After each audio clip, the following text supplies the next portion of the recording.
My daughter-in-law dropped a single number onto the kitchen island, $500,000, and looked me straight in the eye before saying, "Either you pay our debts, or you're no longer part of this family."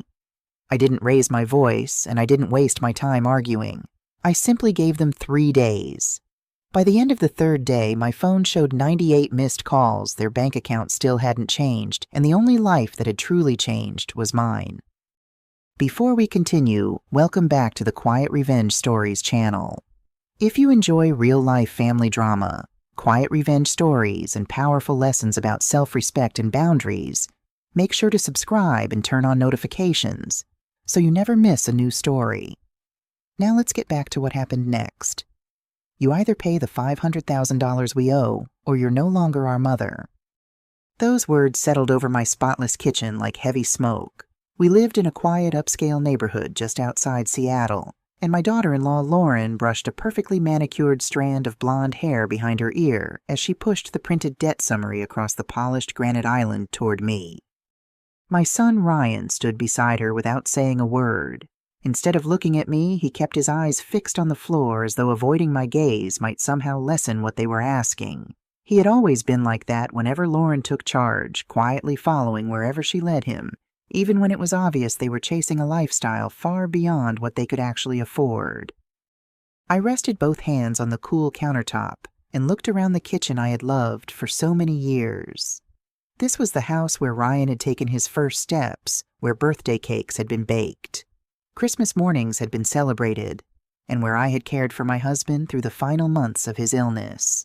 Every corner of that home carried memories, yet the two people standing across from me seemed to see nothing except the value of what they believed they could take. I already knew they were struggling financially. Ryan had poured money into several risky real estate investments, convinced they would make him wealthy overnight, while Lauren encouraged every expensive decision with dreams of luxury SUVs, designer handbags, and the kind of social status neither of them had earned. Financial trouble itself didn't surprise me. What stunned me was their belief that my inheritance existed solely to rescue them from the consequences of their own choices. Lauren watched me closely. She expected tears. She expected panic. Most of all, she expected me to reach for my checkbook because she believed a 68-year-old widow would do almost anything to avoid being abandoned by her own family. To her, I wasn't a mother or a grandmother anymore. I was simply an aging bank account that happened to cook holiday dinners. Ryan finally cleared his throat, but the words I hoped might come never did. He offered no defense, no apology, and no sign that he understood how cruel the ultimatum really was. Long before that afternoon, he had already decided whose side he was on. I stood up slowly, keeping my shoulders straight and my voice calm. "If that's the price of remaining part of your family," I said quietly, "then I'm done." Neither of them seemed to know how to respond. Perhaps they expected bargaining. Perhaps they expected pleading. Instead, I reached for my purse, took my car keys from the hook beside the garage door, and walked out without another word. There was no shouting, no dramatic confrontation, and no slammed doors behind me. I simply left the house that legally belonged to me and climbed into my car already knowing exactly where I needed to go first. As I sat behind the steering wheel, I closed my eyes for a moment and took one slow breath. The pounding in my chest gradually settled until anger gave way to something much steadier. It wasn't fear anymore. It was clarity. I started the engine and drove directly to the local credit union downtown. I'd known the branch manager for nearly 20 years, so when I walked through the front doors and asked if we could speak privately, he immediately showed me into his office. Once the door closed, I looked him in the eye and said, "I need every power of attorney I ever granted my son revoked immediately." He didn't ask unnecessary questions. He simply nodded. Professionals learn to recognize determination when they see it. Ryan had held emergency access to portions of my finances for years, and although he had originally received that privilege because I trusted him, I'd recently noticed several small withdrawals that had never been discussed beforehand.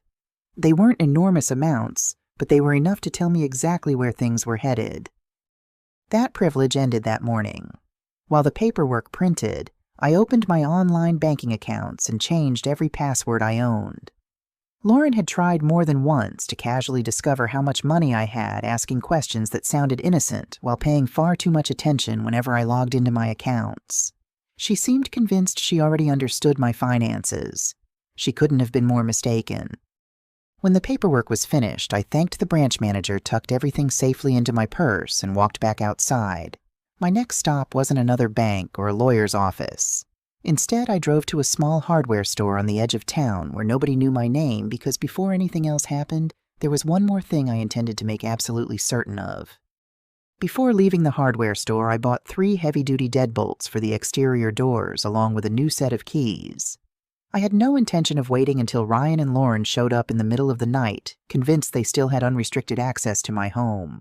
The drive back through my neighborhood felt strangely peaceful, and by the time I pulled into my driveway, my mind was no longer clouded by hurt. It had settled into something much more useful certainty. Their car was already gone. I wasn't surprised. They had probably gone out to celebrate what they believed was an easy victory, imagining that by Friday afternoon, $500,000 would quietly appear in their account.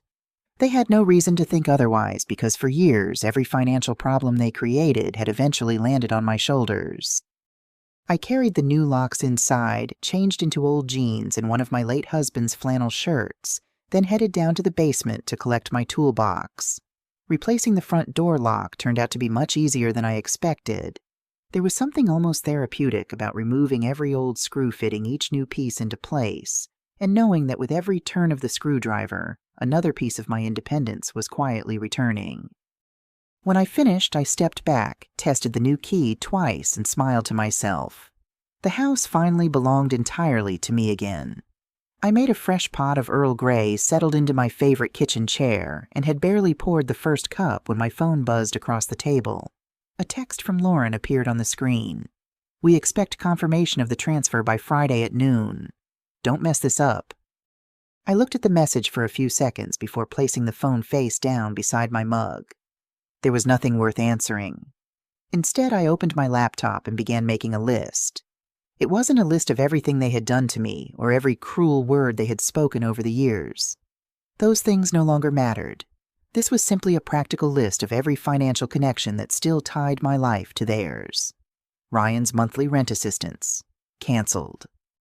Lauren's luxury SUV lease payment that I'd quietly been helping with. Canceled. The automatic transfer that covered part of their utilities. Canceled. The grocery allowance I deposited into Ryan's account every month. Canceled. The fuel card I paid for because Ryan claimed it helped him travel between investment properties. Canceled.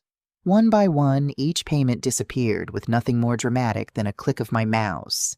There was no satisfaction in the process, only relief.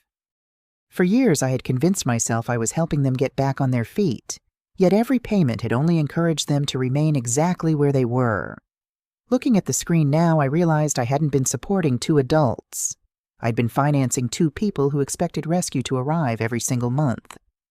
The faucet had finally been turned off. The following morning felt almost unfamiliar because of how quiet it was. Normally, Lauren would have called before 9 o'clock, asking me to pick up the grandchildren from school, stop by Costco, or grab groceries from the organic market she preferred, because somehow everything always ended up charged to my account. That morning, however, my phone remained completely silent. I suspected they believed I was sitting alone in the house, agonizing over their demand. The truth couldn't have been more different. Instead, I spent the morning walking slowly through every room of the house, noticing details I hadn't paid attention to in years. When I reached the West Wing, I paused outside the room Lauren had claimed as her home office shortly after the pandemic. She had gradually filled it with expensive white furniture, oversized computer monitors, scented candles, and decorative pieces that looked as though they belonged in a luxury showroom. Meanwhile, the antique family furniture that had once occupied the room had been pushed into storage downstairs because, according to Lauren, it no longer matched her aesthetic. I opened the closet and found several empty moving boxes. Then I quietly got to work. Every framed photo, every decorative vase, every office supply, every expensive organizer. I wrapped each item carefully before placing it into a box, taking my time because I wasn't packing in anger. I was simply returning my own home to the way it had always been meant to feel. As each box was sealed, I noticed the room becoming lighter. Not physically, emotionally. The space slowly started looking like mine again, and with every trip I made downstairs, another small piece of the weight I'd been carrying seemed to disappear. Around lunchtime, I drove to the upscale organic market where Lauren insisted on shopping almost every week. The owner recognized me immediately and greeted me with his usual smile. I explained as politely as I could that beginning that day, no purchases were to be charged to my account unless I was personally standing at the register. My son and daughter-in-law will be paying for everything themselves from now on, I said. Understanding crossed his face almost instantly. He didn't ask embarrassing questions or make awkward comments. He simply nodded and updated the account. When I returned home a little while later, I noticed Lauren's SUV driving slowly past the house before continuing toward the rental property they lived in across town. They never even stopped. Apparently, they were still completely convinced I was somewhere arranging the transfer that would save them. They had absolutely no idea that while they waited for $500,000, I had quietly dismantled every financial lifeline they had been relying on. That afternoon, I carried my tea out into the garden and sat watching birds move between the flower beds while a gentle breeze drifted through the trees. For the first time in years, I didn't feel like the unpaid employee of my own family. The countdown had already begun, and the silence before the storm felt far more peaceful than I ever imagined it could. Thursday morning brought the first crack in their confidence. It wasn't Ryan who reached out first. It was Lauren. At some point that morning, she must have tried using the card I'd allowed her to borrow for emergencies, only to discover it no longer worked. My phone lit up with one missed call after another, until there were 10 within the first hour alone. I ignored every one of them, settled into the sunroom with a novel I'd started years earlier, and enjoyed a kind of peace I hadn't experienced in a very long time. Just after noon, the quiet was broken by the sound of tires screeching outside. I looked through the front window and saw Ryan climbing out of his car. Even from a distance, he looked exhausted. His shoulders were tense, his face had lost its usual confidence, and he marched straight toward the front door with the urgency of someone who believed he could still fix everything. He shoved his key into the lock. Nothing happened. He pulled it out, tried again, and then rattled the handle hard enough to shake the entire door before giving it an angry kick. I waited another few seconds before walking upstairs and opening one of the bedroom windows just enough for him to hear me. "The key doesn't work anymore, Ryan." He looked up immediately. "Mom, what the hell is going on?" His voice carried equal parts anger and panic. "Lauren can't access the money the landlord's been calling all morning and the automatic payments stopped. Why would you do this?" I studied him quietly. For a moment, I didn't see the 40-year-old man standing in my driveway. I saw the little boy who used to scrape his knees climbing trees, the teenager who promised he would always look after me when he grew up, and the adult who had slowly allowed someone else's greed to replace his own judgment. "You gave me an ultimatum on Tuesday," I replied calmly. "You told me I was no longer your mother unless I paid for your mistakes. I accepted your decision. Strangers don't pay each other's rent." His expression changed almost instantly. The anger disappeared first. Then came confusion. Finally, desperation. "No, Mom. That's not what we meant." Lauren was upset. She didn't really mean it like that. I think she meant every word. She was under pressure. So were you. He opened his mouth to argue again, but this time the words came out in fragments. He tried explaining that everything had been misunderstood, that they were only frightened about the debt, and that they hadn't expected me to react this way. Listening to him, I couldn't help noticing something important. Not once did he apologize. Not once did he admit they were wrong. Everything was still about their problems. Everything was still about what they needed. I waited until he finished speaking before answering. "I hope you both find a solution." Then I gently closed the window. From upstairs, I watched him remain on the sidewalk for nearly 10 minutes. He called my name several times, paced back and forth across the driveway, stared at the front door as though expecting it to magically unlock, and finally climbed back into his car before driving away. As I watched him disappear down the street, I realized something that hadn't been clear before. The $500,000 had never been the real issue. Losing access to my daily support was hurting them far more quickly than the debt itself ever could. They hadn't simply depended on my money. They had quietly built their entire lifestyle around the assumption that I would always be there to rescue them. Without that support, their carefully constructed life was beginning to unravel. I went downstairs, made myself a simple lunch, sliced a tomato from my garden, toasted 2 pieces of sourdough bread, and brewed another cup of tea. As I sat by the kitchen window looking out across the backyard, I felt the balance of power shifting for the first time in years. It wasn't because I had become stronger overnight. It was because I had finally stopped carrying responsibilities that had never belonged to me in the first place. Friday morning arrived with remarkable calm. I had slept soundly, left my phone on the kitchen counter overnight, and almost forgot about it until after breakfast. When I finally picked it up, I stared at the screen for several seconds before realizing what I was seeing. 45 missed calls, dozens of text messages. Lauren's messages swung wildly between threats and demands, while Ryan's alternated between pleading, apologizing, and insisting they only needed one more chance. Every 10 or 15 minutes, the tone shifted completely, as though neither of them could decide whether fear or anger would persuade me faster. Neither emotion did. Instead of replying, I drove into downtown Seattle for an appointment with my financial advisor. The meeting had been scheduled months earlier, but now it served a far more important purpose.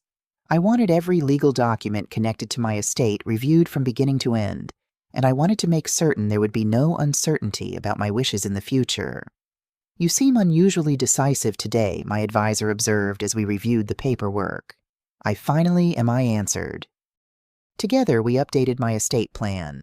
Ryan was removed as my primary beneficiary for as long as he remained in the marriage that had brought us to this point, and a significant portion of my estate was redirected toward a charitable foundation supporting disadvantaged children. This wasn't revenge. It wasn't punishment. It was protection. Everything my late husband and I had worked to build deserved a future better than funding another cycle of reckless spending. When the meeting ended, I gathered my paperwork, thanked my financial advisor, and stepped back onto the sidewalk feeling lighter than I had in years. Every important document had been updated, every loose end had been tied off, and for the first time since my husband passed away, I knew my future no longer depended on anyone else's sense of entitlement. It wasn't a feeling of victory. It was something much quieter than that. It was peace. As I walked toward the parking garage, I happened to glance across the street and immediately recognized Ryan's SUV parked outside a small cafe. Curiosity made me slow my pace. Through the front window, I could see Ryan and Lauren sitting at a corner table, though neither of them noticed me. They looked completely different from the confident couple who had stood in my kitchen only a few days earlier. Lauren held her phone tightly against her ear, speaking so quickly that even through the glass, I could tell she was panicking. Ryan sat across from her with both elbows on the table, his head buried in his hands. Every few moments he rubbed his forehead before staring blankly at a pile of papers spread across the table between them. For a long moment, I simply watched. They reminded me of 2 people who had spent years building a beautiful house on sand and were only now realizing the tide had begun to come in. Without my money, without my monthly support, and without the rescue they had always assumed would arrive, the entire illusion was collapsing far faster than either of them had imagined. I didn't feel satisfaction. I didn't even feel anger anymore. Mostly I felt sad that they had allowed themselves to believe someone else's lifetime of work belonged to them simply because they demanded it. I turned away before either of them noticed me and continued walking back to my car. Instead of driving home immediately, I headed toward Seattle's waterfront. The afternoon was bright. The breeze coming off Elliott Bay carried the familiar scent of salt water, and enormous cargo ships moved slowly across the horizon, as if the rest of the world had never heard of my family's problems. I parked near the shoreline and spent nearly an hour walking along the waterfront, letting the fresh air clear away whatever lingering tension still remained. My phone continued vibrating inside my purse. I never took it out. Eventually, curiosity got the better of me, so I checked the screen. 60 missed calls. Then, a little later, 80. The number kept climbing while I continued my walk. For the first time, I realized I no longer felt responsible for solving their crisis. They had tried to use fear as a weapon against me, believing they could force me to surrender by threatening to take away my place in the family. What they failed to understand was that they depended on me far more than I had ever depended on them. Financially, emotionally, and practically, I had been holding their lives together for years without asking for recognition. Then, they cut the rope themselves. Now they were discovering what life looked like without the person who had quietly carried so much of their weight. I stopped near the water and watched a ferry glide across the bay before checking the time. It was almost 3 o'clock Friday afternoon. Banks would be closing soon. In Lauren's mind, this was the moment she expected $500,000 to arrive and erase every mistake they had made. Instead, my phone now displayed 98 missed calls along with a flood of increasingly frantic messages. One message from Ryan caught my attention. "Please, debt collectors are already at the door." I couldn't help smiling slightly. The story was obviously invented. Commercial lenders don't simply send debt collectors to someone's house on a Friday afternoon because a real estate investment went bad. Ryan was still trying to manipulate me the only way he knew how hoping panic would accomplish what guilt no longer could. I decided they deserved exactly one reply. Nothing more. I opened the message thread and typed 2 simple words. Too late. I pressed send. There were no explanations, no lectures, no arguments. Once the message disappeared, I powered the phone off completely, placed it inside my purse, and drove home without another thought. Back at the house, I walked downstairs into the cellar and reached for a bottle of Cabernet Sauvignon my husband and I had been saving for a special occasion years ago. We never found the right moment to open it together, but somehow this evening finally felt appropriate. It wasn't a celebration of anyone else's failure. It was a quiet celebration of finally reclaiming my own life after years of living under the weight of someone else's expectations. I poured a single glass, carried it outside to the terrace, and watched the evening sunlight slowly settle across the garden. The neighborhood was peaceful, but I suspected it wouldn't remain that way for long. Ryan and Lauren had exhausted phone calls, text messages, and emotional appeals. The next step would almost certainly bring them to my front gate. Before they had the chance, I made one final phone call. The security company that monitored my home answered immediately. "This is Margaret Hayes," I said. "I'm expecting some family members later this evening who may refuse to leave my property. If that happens, I'd appreciate having a patrol respond. I don't want anyone arrested unless it's absolutely necessary. I simply want them escorted away if they become disruptive." The representative confirmed everything within moments. After hanging up, I leaned back in my chair and took another sip of wine. As I watched the sun sink lower behind the trees, I found myself thinking once more about that $500,000. Yes, writing the check would have postponed Ryan's financial disaster for a little while, but it never would have solved the real problem. Lauren's appetite for luxury would only have grown larger. Ryan would have continued avoiding responsibility, and before long they would have returned asking for even more. By refusing them, I hadn't merely protected my savings. I had protected my dignity. Money can disappear. Respect cannot be rebuilt so easily once you surrender it. Just then, I heard the sound of a car turning onto my street. Without even looking up, I knew exactly who had arrived. The final conversation was about to begin. A few minutes later, my son's SUV turned slowly onto the street and stopped directly in front of my closed garden gate. I remained exactly where I was on the terrace with my glass of wine resting comfortably in one hand. The evening air was cool, the garden was quiet, and after everything that had happened over the previous 3 days, I felt no urge to rush toward another confrontation. Ryan climbed out first. Lauren followed a moment later. Neither of them looked anything like they had on Tuesday afternoon when they walked into my kitchen, convinced they held all the power. Ryan's shirt was wrinkled dark circles hung beneath his eyes, and his shoulders slumped with exhaustion. Lauren looked even worse.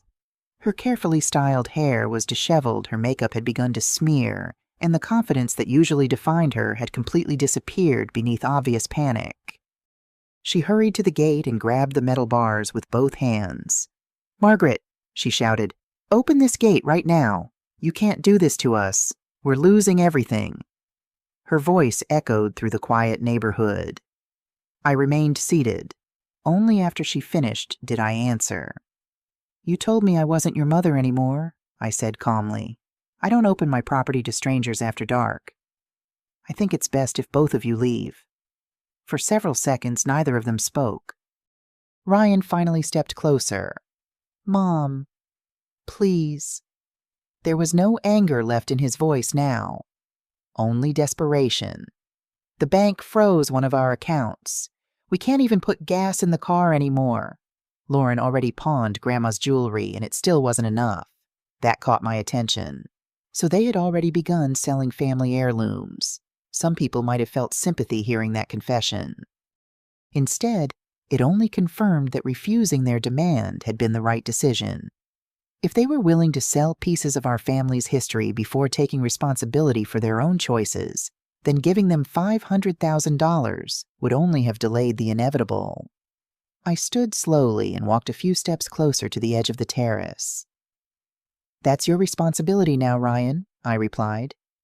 "You're both adults. Adults solve the problems they create." Lauren's composure finally shattered. "This is your fault," she screamed. "You have the money you're choosing to watch us suffer." I looked at her quietly before answering. "No, Lauren. You're suffering because of decisions the two of you made long before Tuesday. The only thing I chose was to stop rescuing you from them." She muttered several angry insults under her breath before trying to climb the gate in frustration. Unfortunately for her, expensive high heels aren't particularly useful for climbing wrought iron fencing. She barely managed to lift herself before slipping back onto the sidewalk, more embarrassed than injured. At that exact moment, headlights swept across the driveway. The security company's patrol truck pulled to a smooth stop in front of the house. Two uniformed security officers stepped out and approached the gate with calm professionalism. Neither of them raised their voices. Neither of them appeared interested in arguments. One of the officers addressed Ryan first. "Good evening, sir. The property owner has requested that you leave. We'll give you a few moments to return to your vehicle." Lauren immediately turned toward them. "This is ridiculous. That's my mother-in-law." The officer remained completely calm. "Ma'am, she has asked that you leave her property. If you refuse, we'll have to take further action." Lauren continued arguing, waving her arms and insisting they had every right to be there. Ryan, however, seemed to understand something had fundamentally changed. He gently touched Lauren's arm and quietly asked her to stop. For the first time since all of this began, I saw him looking at me differently. Not as an emergency bank account. Not as someone whose love could be manipulated. Simply as the legal owner of the house standing peacefully on her own property. After several long seconds, Ryan lowered his head. "Come on," he said softly to Lauren. She resisted for another moment before finally allowing him to guide her back toward the SUV. Neither of them looked back as they climbed inside. The engine started. The taillights disappeared around the corner. Then the neighborhood became quiet once again. I thanked the two security officers for their help before they returned to their vehicle and drove away. Once they were gone, I remained on the terrace for several more minutes, finishing the last sip of wine while watching the evening settle over the garden. It was over, not the entire story, but that chapter had finally ended. Saturday morning felt unlike any morning I could remember from the previous several years. My phone remained silent on the kitchen counter. There were no frantic messages, no demands, no instructions telling me to buy groceries, babysit the grandchildren, or solve someone else's financial emergency. Whatever Ryan and Lauren were doing now, they were doing it without expecting me to rescue them. The house felt peaceful again. After breakfast, I called a local landscaping company and arranged to redesign the garden. Lauren had replaced many of my favorite flowers with perfectly symmetrical decorative shrubs that looked elegant but completely lacked personality. I wanted color again. I wanted fragrant, old-fashioned roses, climbing vines, lavender, and wildflowers that reminded me of the gardens my husband and I used to enjoy together. For the first time in years, I was spending my money on something that brought me genuine happiness instead of cleaning up someone else's mistakes. Later that morning, I walked into town to buy fresh pastries from my favorite bakery. Neighbors greeted me with warm smiles exactly as they always had, completely unaware of the storm that had passed through my family over the previous week. I preferred it that way. Not every battle needs an audience, and not every victory requires applause. As I walked home carrying a small paper bag filled with warm cinnamon rolls, I realized something had quietly disappeared from my life. It wasn't Ryan. It wasn't even Lauren. It was the fear that had controlled me for years. For so long, I believed saying no meant losing my son forever. What I finally understood was that I hadn't lost him at all. I had simply stopped financing the illusion that our relationship could survive without respect. That realization felt lighter than anything money could ever buy. 2 weeks passed more quietly than I could have imagined. News has a way of traveling through families even when nobody speaks directly, and before long I began hearing bits and pieces from mutual friends and distant relatives. Ryan and Lauren had lost the rental house they had been struggling to keep. They had moved into a much smaller 2-bedroom apartment on the outskirts of the city, far away from the upscale neighborhood where they had once been so eager to impress everyone. Ryan had taken a second job to keep up with the mounting interest on his debts, while Lauren had reportedly started working part-time at a boutique after years of insisting certain jobs were beneath her. The confidence they had displayed in my kitchen only weeks earlier had disappeared. Reality had finally replaced entitlement. The $500,000 they demanded from me was still owed, but now they were making payments the only way they should have from the beginning, one paycheck at a time. One afternoon, a delivery driver left a small package on my front porch. Inside were several family heirlooms I had assumed were gone forever, carefully wrapped in newspaper, alongside a handwritten note from Ryan. "I'm sorry, Mom. I ruined everything. Lauren and I fight all the time now, and I honestly don't know whether we're going to make it." I read the note twice before carefully folding it and placing it back inside the box. There was no request for money, no emotional manipulation, no ultimatum. For the first time in years, my son had written to me without asking for something. Even so, I didn't answer immediately. An apology deserves to be heard, but it doesn't erase years of choices overnight. Trust isn't rebuilt with a single letter, and respect isn't restored simply because life becomes difficult. That afternoon, I carried my suitcase downstairs and began packing for a trip I'd postponed for far too many years. My longtime friend Evelyn and I had finally decided to drive the California coast together, something we had talked about ever since our husbands were still alive. As I folded clothes into the suitcase, my eyes drifted toward an old framed photograph sitting on the dresser. It was a picture of my husband standing beside me in this very garden many years earlier. I smiled. He would have understood every decision I'd made. More importantly, I think he would have been proud that I had finally chosen myself instead of spending the rest of my life trying to rescue people who refused to rescue themselves. Before leaving, I walked through the house one last time.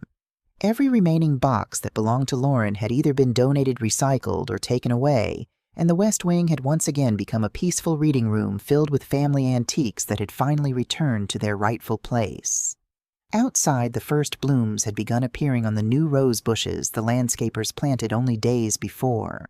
They felt symbolic somehow. Not because flowers erase painful memories, but because they remind us that something beautiful can grow after difficult seasons if we simply give it the chance.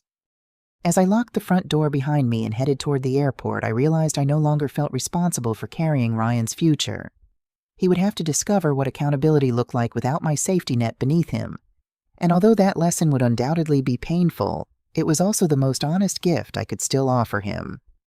3 months later, I was sitting on my terrace overlooking the water with a fresh cup of coffee when my phone buzzed softly beside me. The trip had changed me in ways I hadn't expected. Somewhere along the California coastline, I stopped thinking of myself as a lonely widow whose purpose was to hold everyone else together. Instead, I rediscovered the woman I had been long before guilt and obligation became permanent parts of my daily routine. Ryan still sent occasional messages. They were short, simple, mostly updates about work or memories of his father that had resurfaced while cleaning old boxes. Eventually, he told me that he and Lauren had separated. Without the expensive lifestyle she had always demanded, the marriage had slowly fallen apart, and she eventually left to pursue someone she believed could give her the life she still wanted. Ryan stayed. He kept working. Little by little, he paid down his debts. Most importantly, he stopped asking me for money altogether. Instead, he occasionally asked for one of his father's favorite recipes, or wanted to hear another story from his childhood. Those conversations were small, but they were real, and for the first time in many years, our relationship was being rebuilt on honesty instead of financial dependence. He visited from time to time, though he no longer had a key to the house. We'd sit together in the garden with coffee while talking about ordinary things, and he never once questioned the boundaries I had established. He understood that the house belonged to me, my savings belonged to me, and any place he held in my life would now be earned through respect rather than expectation. My own life continued growing in directions I never anticipated. I hired occasional help to maintain the property, spent more time traveling with friends, and devoted many afternoons to volunteering with the charitable foundation that would one day receive a large portion of my estate. Watching those resources create opportunities for children who truly needed them brought me far more satisfaction than financing another luxury purchase ever could. People often repeat the saying that blood is thicker than water, but life has taught me something far more valuable. Blood may create a family, yet respect is what allows a family to survive. Without respect, those relationships become little more than obligations that people exploit for their own benefit. Looking back now, I don't believe I lost my son that Tuesday afternoon when Lauren demanded $500,000. What I lost was the illusion that love requires endless sacrifice without healthy boundaries. Once that illusion disappeared, everything else slowly began falling into its proper place. Today, I'm still 68 years old. I still live in the same house. I still drink my morning coffee on the terrace while watching the water. The difference is that I finally belong to myself instead of everyone else's expectations. And after everything that happened, I can't imagine a richer way to live. Looking back now, I don't believe the defining moment of my story was the day Lauren demanded $500,000, or even the evening Ryan and Lauren stood outside my locked gate, begging me to change my mind. Those moments were dramatic, but they were only the visible result of something that had been happening for years. The real turning point came the moment I finally understood that love and obligation are not the same thing, and that protecting my own peace didn't make me selfish. It simply meant I had stopped confusing generosity with surrender. For far too long, I believed that being a good mother meant fixing every crisis, paying every unexpected bill, and sacrificing my own happiness whenever Ryan needed saving. Each time I stepped in, I told myself I was helping him, but in reality, I was preventing him from becoming the man he needed to be. The hardest lesson I learned wasn't how to say no. It was accepting that some people only begin to grow after the safety net is finally taken away. These days, my home feels different. The mornings are quiet, the garden is full of flowers I chose for myself, and every decision about my time, my money, and my future belongs to me. Ryan is still part of my life, but our relationship now rests on mutual respect instead of financial dependence, and that foundation is stronger than anything money could ever have purchased. If there's one lesson hidden inside my story, it's this. Never allow anyone to convince you that your kindness is something they are entitled to. Love is a gift, not a contract, and respect is earned through gratitude rather than demands. Sometimes the greatest act of love isn't rescuing the people who keep making the same mistakes. Sometimes it's stepping aside, allowing them to face the consequences of their own choices, and finally giving yourself the freedom to live the life you've spent so many years postponing. I didn't lose my family when I refused to write that check. I simply stopped financing the version of my life where everyone else's expectations mattered more than my own. Once I understood that, I discovered something worth far more than $500,000. I discovered that peace, dignity, and self-respect are the only investments that continue paying dividends for the rest of your life. This story is a work of fiction inspired by real-life situations that many people experience but rarely talk about openly. While the characters and events have been shaped for storytelling, the emotions, conflicts, and choices reflect truths that exist in everyday life. At Quiet Revenge Stories channel, every story is created to explore the complexity of human relationships, especially the difficult moments that test trust boundaries and self-worth. These stories are not just about drama, but about awareness, resilience, and the courage it takes to protect yourself when it matters most. The message behind our stories is simple, but powerful. Love should never require you to lose yourself, and kindness should never be mistaken for weakness. Life will sometimes place you in situations where you must choose between keeping peace and protecting your dignity, and in those moments, choosing yourself is not selfish, it is necessary. If this story resonated with you or reminded you of something real, consider supporting the channel by subscribing to Quiet Revenge Stories channel. There are many more stories waiting to be told, each one carrying a lesson, a reflection, or a truth worth hearing. Thank you for watching, and we'll see you in the next story.